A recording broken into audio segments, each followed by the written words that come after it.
முக்கியமான நாள் நம்ம அழகர் வந்து ஆற்றுல இறங்குறாரு அப்படின்னு சொல்லி எல்லாத்துக்குமே தெரியும். அதுக்கு பயங்கர கூட்டமாக இருக்கும். அந்த கூட்டத்தில் சாப்பாடு, அன்னதானம், ஜூஸ் அப்படி இப்படின்னு சொல்லி பயங்கரமாக பிஸியாக இருப்பாங்க மக்கள்.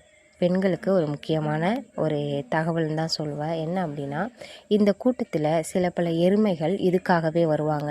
நல்ல உள்ளங்கள், நல்ல காட்டான்கள்னே சொல்லலாம். இதுகளுக்கெல்லாம் வந்து இதுவே வருஷம் வருஷம் வேலையாக இருக்கும். என்னன்னு தெரியுமா?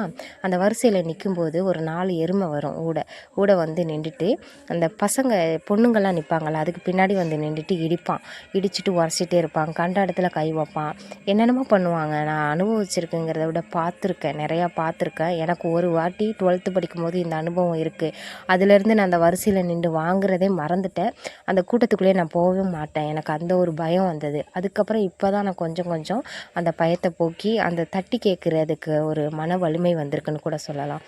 ஆனால் சின்ன குழந்தைங்களால் அது முடியாத ஒன்று, மேனேஜ் பண்ண முடியாத ஒன்று. அதனால தான் சொல்கிறேன், பெற்றோர்கள் கூட போனீங்கன்னா கவனமாக பாருங்கள். சாப்பாடு எப்போ வேண்டாலும் வாங்கிக்கலாம்.